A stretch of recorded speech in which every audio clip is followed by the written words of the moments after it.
can the world be born anew? It is my pleasure to welcome the Honorable Bob Rae back to Studio 4 to tell us more. Good morning. Good morning. Nice to see you again. Great to be here with you. The only thing I always leave out of the introduction is that you were Richard Nixon's paper boy. Yes, and also, Rick Mercer's companion in the water. I saw that. Very discreet, a memorable moment. And as I said to you in the green room, if this political gig doesn't work out, you and Rick Mercer can do a sitcom. Well, I'd be glad to work with him again. I think he's terrific. Mm-hmm. So, to more serious issues like democracy, government by the whole population. Good idea always, or sometimes not?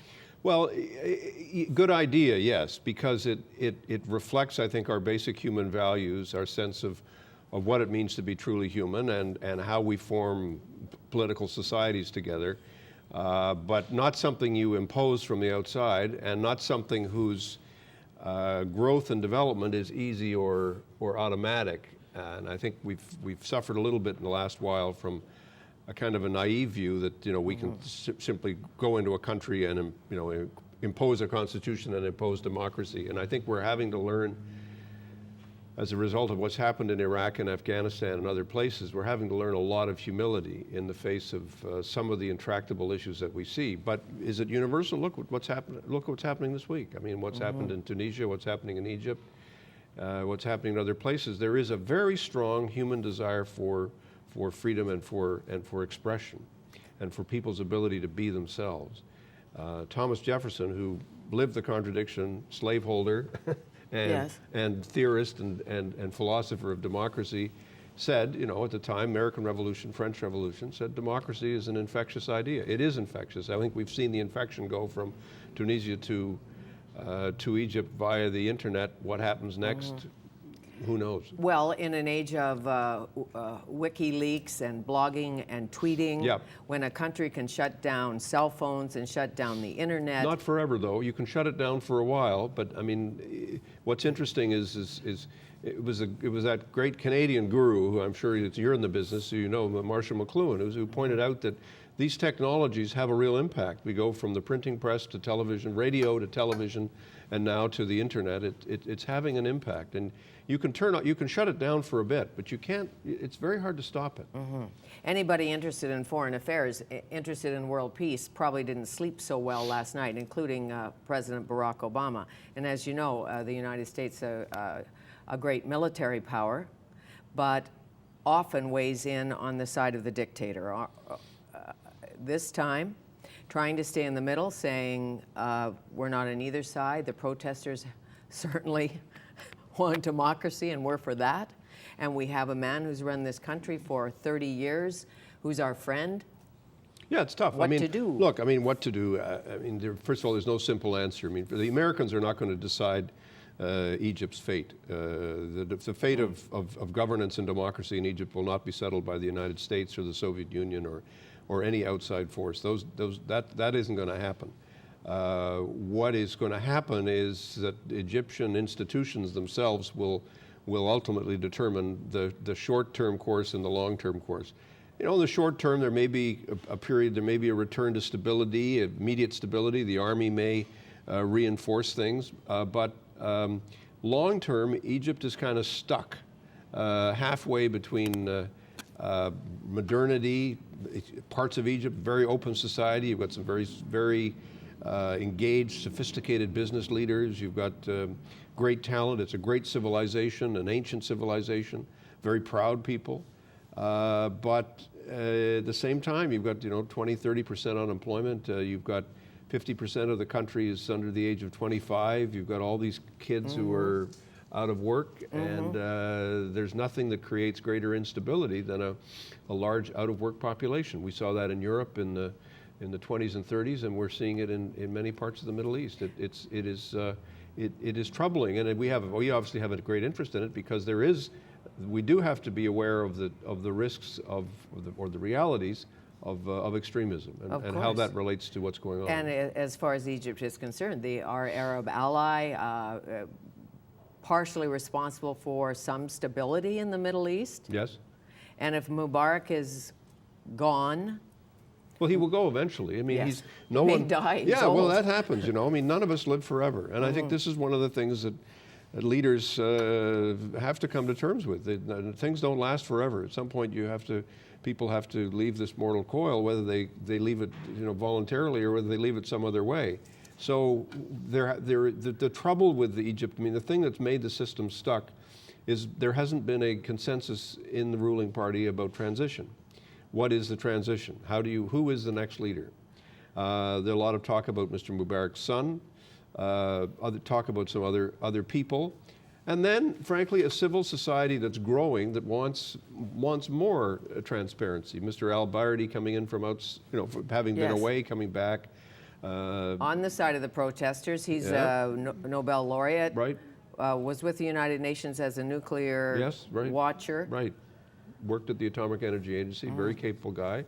But, you know, ultimately, we got to remember that King Farouk was deposed by Nasser in 1952 in the so-called Colonel's coup. The army has been playing a central role in Egypt since 1952. Mr. Sadat was an army general. Mubarak was an army general. The army will have something to say about what the future of the country looks like. But the army it can't govern without recognizing the force and pace of change. And military structures are deeply hierarchical by nature, and they have a hard time coping with the pace of tech change and the pace of the desire for greater openness and greater accountability. And that's a tension that we're seeing in many parts of the world, but we're certainly seeing it in the Middle East. So as a foreign affairs critic, what should Canada's role be in this particular unrest in the Suez?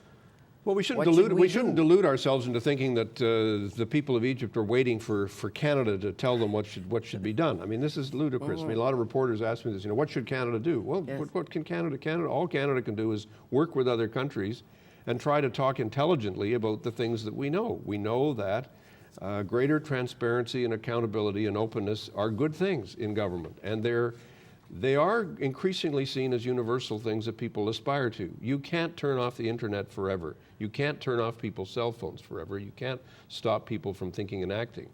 And we also should be saying to the world, but we are also concerned and interested about stability. We think stability is something that's also an important human value that we take seriously, and particularly in this region we take seriously. And we know when there's unrest in Tunisia, there are ramifications. Of course there are, but as North Americans, we support freedom, democracy, human rights, and rule of law.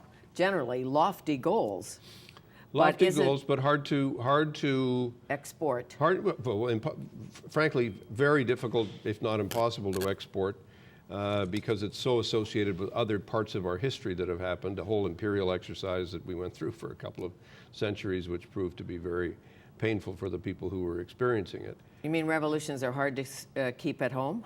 No, I mean, well, that's true. The revolutionary idea can be hard, but let's face it, I mean, revolutions don't always end happily. The French Revolution didn't end happily. The American Revolution did, but a lot of other revolutions haven't. And so you've got to say, let's be a force for wisdom. Let's be a force for understanding, and let's be a force that talks intelligently about the need for engagement. One of the realities is Canada needs to up its game diplomatically as we look at what's happening in the Middle East.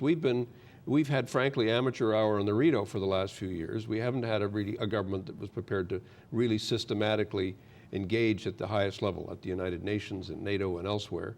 And that's the kind of government I think we need to see, and that's the kind of approach that we need to see to these Well, the United challenges. Nations or the country sent a message when we weren't included. Well, that's right.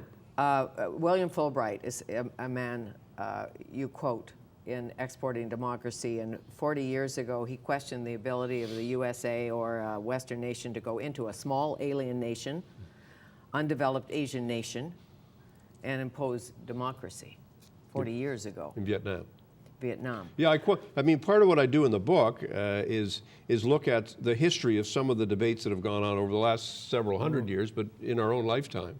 And I think we suffer a little bit from an excess of rhetoric. I mean, you talked about in your introduction about the world being born anew. This is the classic phrase of Thomas Paine, which he used at the time of the American and French revolutions. And it's interesting how often that phrase has been repeated. Reagan used it in his inaugural address. President Obama used it in his inaugural address.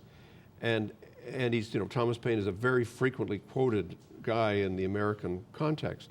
But everybody has to understand that the revolutionary idea has to be matched by a commitment to stability and the wisdom that comes with understanding some of the challenges that we face. Vietnam proved to be an impossible intervention because, frankly, because of the degree of corruption of the South Vietnamese government and the fact that it proved to be a completely unreliable partner for what the Americans were trying to do. Right. So to get to the truth in any country, be it Afghanistan, Vietnam, Pakistan, Iraq, to find the truth is difficult. It's difficult, You've got tribal systems. Right, but the world is smaller, and the world remains small. And if you look at Afghanistan, for example, I think it's very wrong to suggest that the people of Afghanistan, or significant numbers of people in Afghanistan, women in Afghanistan, aren't interested in freedom, aren't interested in democracy, and aren't interested in the rule of law. And in education. And in education. They are desperately interested in these things. Sometimes you hear people saying, oh, these places are really corrupt, there's nothing we can do, we should all just get out and go home.